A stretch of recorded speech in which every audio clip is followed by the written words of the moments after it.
Hi friends, welcome to Katie on the Spot. I'm Katie, and this is part 2 of a 3-part series on Sisal Seagrass Jute cellulosic material floor coverings.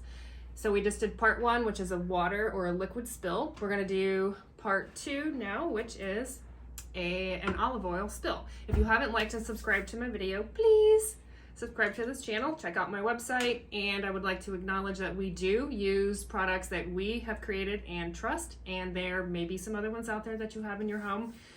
Spot clean at your own risk. I'm not there, I don't know what you're using.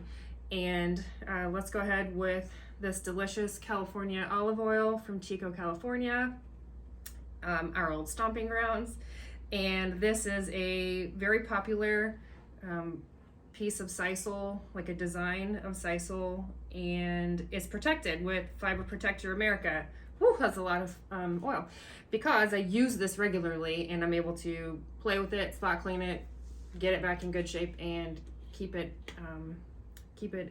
in action. So if you've got something oily that spills, it's going to roll off of your plate. It's going to come from, I don't know, something tracked in off the floor of the garage. The best things you can do are going to be absorb whatever it is. Salad dressing, some meat that slid off the table, and that was really quite a bit. And the sooner you get to it, the better, because we're not making wine and it doesn't get better with age. So we have absorbed, that smells so good. We have absorbed this olive oil into this towel, and there may be a slight residue left on the sisal, and that's okay. Typically on an unprotected sisal, this is probably going to look really dark and really scary, and you might question why you bought this piece, but that's okay. We're going to make it so that you can service it, and then if you can't service it, you know when to stop and when to call a professional.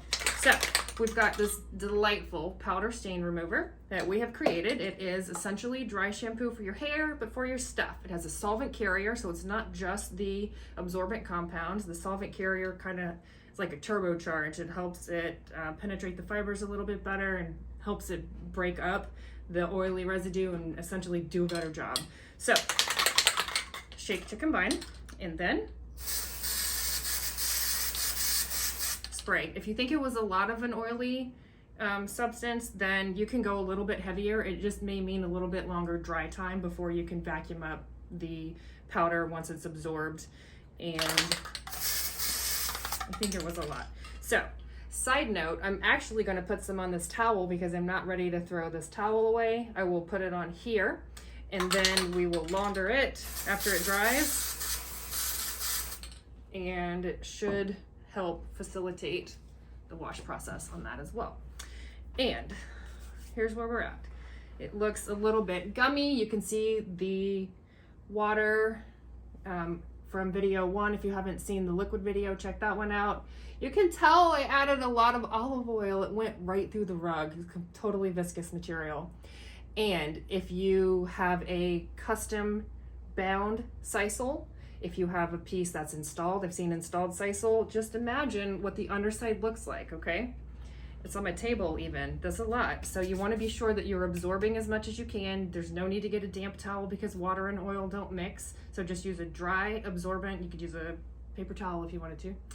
And then you may need to repeat this absorbent compound step more than once, depending on how much oil is in it. So let's give this some time to dry. We'll come back, check out part 3, and we'll be in touch. So we'll see ya.